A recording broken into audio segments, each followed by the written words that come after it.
Congratulations. So, sa inyo lahat, so, in some way, lahat kayo para kayo nagka-second chance to debut ulit. So, paano nakatulong yung mga failures para gumaling bilang Astrive at para maging mas mabuti ulit? Kasi kitang-kita yung experience ng kanila.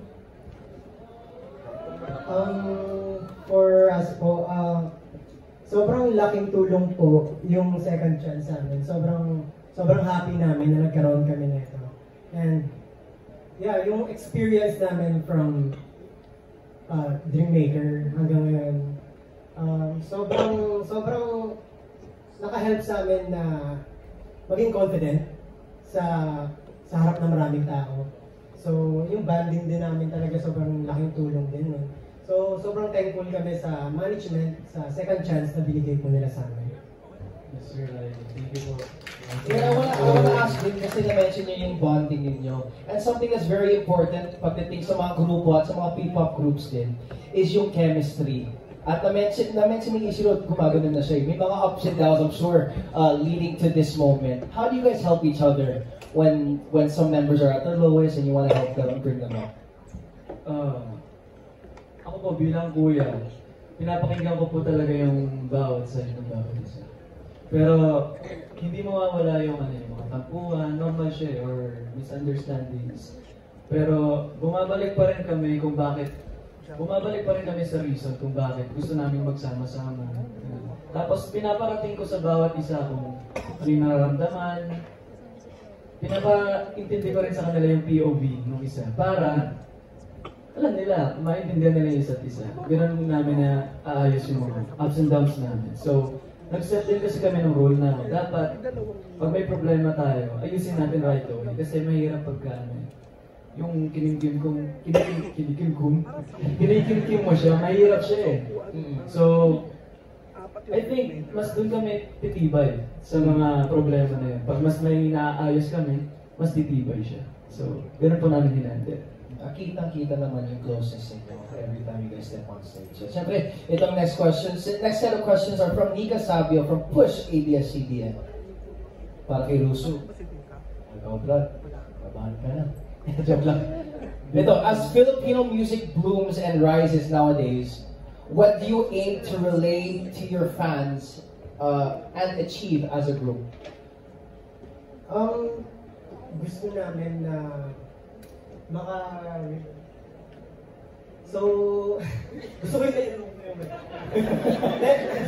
gusto ko pag pinapakinggan nila yung music namin, gusto ko na ma-feel nila na parang habang pinapakinggan nila kami, parang tino-comfort namin sila.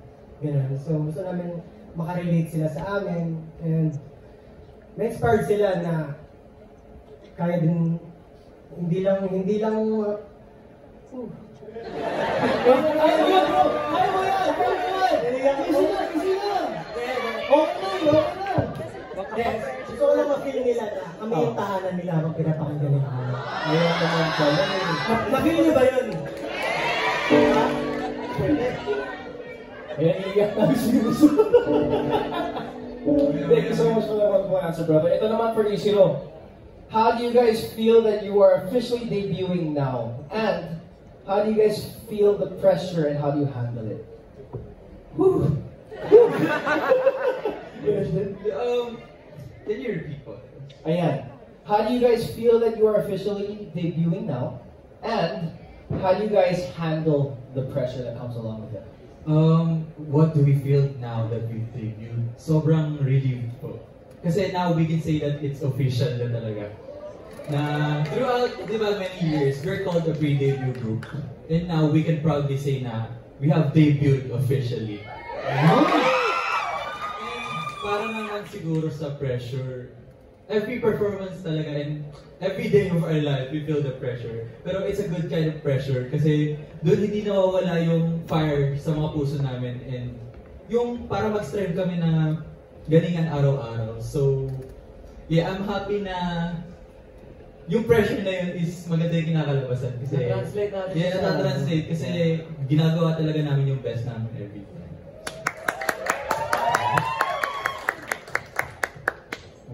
Na-inspire ako din. Huwag kayo ito, seryoso nga ako. And then, itong next question from Jeffrey Perdot from Showbiz Online Portal. Ang tanong niya ay para kay Asi. Asi, how do you describe your group's unique style or concept compared to other K-pop groups? How can I describe that? Pero, so napapansin ko, parang, syempre given na we're listening sa current songs, sa mga senior po namin na idols. Pero what makes us unique po siguro, every influences po namin is tinatry po namin pagsama-samahin. Then at the same time, nilalagyan po namin siya ng sarili naming flavor. And sa tingin ko po, yung audience din po yung mas makakapag-identify kung ano ba yung pagiging unique nitong grupo to sa ibang group. Pero sa ginagawa po namin, lagi po may touch ng sarili po naming flavor para in that way po, mas lilitaw po yung talagang sarili po namin. Authenticity po. Ayan. At syempre, this next question, may sasabihin ka ba? Sorry. Okay. Itong next question naman ay para sa lahat ng members naman. Kasi na-mention nyo kanina yung mga future collaborations that you guys want to happen in the future. Pero, itong next question is about your musical influences. Mga individual musical influences ninyo. Pwedeng individual muna, tas as a group, ano yung gusto nyo gawin as a group? Ito, Jerry, ikaw muna. Gusto ko pong matry yung mga parang... Yung top 1 namin. Double check. Okay naman. If you're okay naman. Yes. Okay naman, fact check. Fact check. For me, as a dancer din kasi gusto ko yung mga parang dance music din talaga. Gusto ko mag-explore dun sa area na yun. Sure. Actually, for those people din na nakakilala sa akin, I'm very influenced by K-pop music po. Kaya rin po ako ginustong mag-idol kasi they have singing, dancing, styles, their facials. Pero ngayon, since I want to represent the Philippines din, kaya I'm influenced by K-pop, but we're making our own mark here in the Philippines and making our own music to spread to the people and ma-uplift din yung musika nating mga Pilipino. So, ayan po. Asi, ikaw bro. Ako po ang original influence ko po talaga si Francis M. tsaka si Bamboo. Ayun. So parang every time magkakaroon po kami Bamboo bro. So ayun, parang every time magkakaroon kami ng music, like the first time narinig ko yung ulala is very talaga, kumbaga, yun talaga yung isa sa mga influences ko. Pop na funk na rock. So ayun, mas trip ko yun. Luso, ikaw. Ang sa akin is, yun nga, sila Black Nine, local rappers kasi yung mga influence ko. Mga rap battles, ganun yung underground yung mga nakasanayan ko. So, yun yung mga influence ko sa music. And, syempre, ayoko lang naman mag-stop lang doon. So, gusto kong mag-explore pa pagdating sa music. So, gusto kong maka-work with the mga kings, gano'n. Yeah, Sir Gary B. Ba't iba yung music? Jeremy daw. Ha? Hindi kasi baka magtampo pag sinabi ko, Jeremy. Magkarayim naman Jeremy, Gary B. Wow! Matthew, ikaw bro. Musical influences. Marami talaga, pili ko marami hindi nakakaalam sa inyo, lalo yung mga supporters namin, pero influence ko po talaga sa music. Mahilig ako sa rock, mahilig ako sa mga, nakikinig ako ng metal, nakikinig ako ng mga banda. Sobrang mahilig ako sa banda. Kasi, so malaking influence talaga sa akin yung mga gitara, ganun. So, ngayon, nag-e-explore ako pag tinatry ko gumawa ng kanta. Paano ko i-apply yung genre na yun sa music namin. Kaya kung parang minsan tinatanong ko sila, bagay ba yung mga gantong style sa tingin niya sa song namin? Sample na ng metal. Ano ang sample ng metal?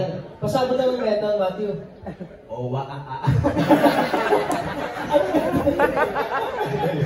Isa ba? Palakpakan naman natin si Matthew, guys. Metal, ha?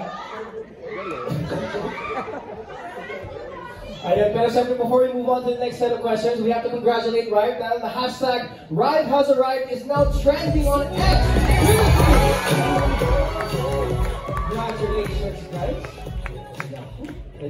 Itong next set of questions, actually next question is from Jay of Certified Kapamilya. Ang tanong niya ay para kay Ishiro. And it can also be answered by the other members naman.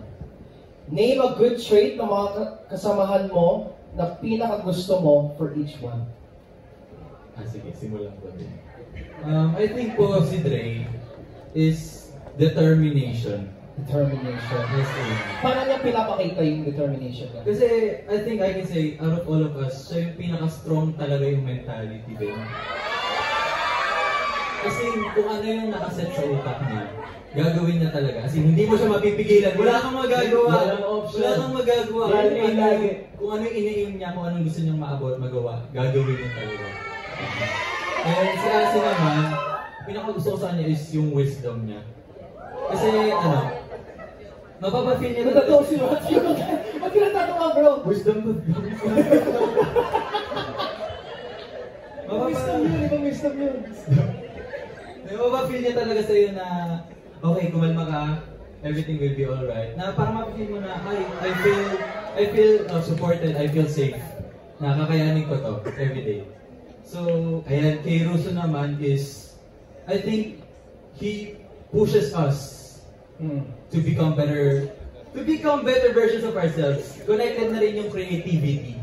As in. Kasi gusto niya, parang in everything we do, kunyari sa songs namin, kailangan rin manggagaling sa atin, and sa efforts natin. Kumbaga, hindi tayo basta parang mag-chill lang, pahinga lang. Kailangan, kumbaga, we strive to be better. Kahit anong area man yan sa araw-araw. Kumbaga, do better each day. And I can attest to that din whenever we write songs, diba? As in, minsan siya yung nagtitext sa akin, bro, sulat tayo ngayon, free kami ngayon, wala kang training or anything. Pero kitang-kita talaga yung gusto niya mag-improve sa creativity niya. And mahal na mahal niya talaga yung craft na to. And yun din yun, nai-influence din kami dun. Kasi diba, kung may naniniwala sa amin, paniwalaan na namin lahat ng sarili namin. Kumbaga. And kay Matthew naman, I can say siya talaga yung pinaka-balance sa amin, di ba? Kung merong mga extremes, siya yung Parang balance. Balance nga. Siya yung nagre-remind sa amin na kahit napapressure kami, kahit napapagod kami sa training, it's okay to enjoy. And mag-chill lang, mag-laid back lang paminsan-minsan. Dahil di ba nakakapagod naman talaga pag attack ka ng attack, dapat nagre-reserva ka rin talaga paminsan-minsan. And ayun, siya nga nagre-remind sa amin na you just need to enjoy. Kumbaga chill, kumbaga you only live once. Kalma ka rin. Ayun po. Sa sarili mo no? Kayo ibang members, favorite trait niya ni Ishiro? Ako, favorite trait ko talaga ni Ishiro. Since siya kasi yung hikayat sa akin mag-gym eh. Siya yung hikayat sa akin mag-gym. Gym? Oo. So, ang pinaka-ano ko talaga, napapansin ko kay Ishiro is yung discipline talaga. Everyday talaga. No matter what, kahit may sakit yan or lahat. Talagang araw-araw niyong gagawin yung isang bagay. Dapat. Discipline. Tama. Agree kayo? Oo. Ba't ba kami? Siyempre, opinion niya yun. Opinion mo naman. Ha? Opinion mo naman. Disiplinado yan. Well, sige, palapakan naman natin. Right, everybody! But now, let's shift the mood a little bit. Here's Rive once again, this time with their song, Senorita. Excited ba kayo mga doon? Gusto ba yung song Senorita? Alam niyo ba kung sino sulat ng Senorita?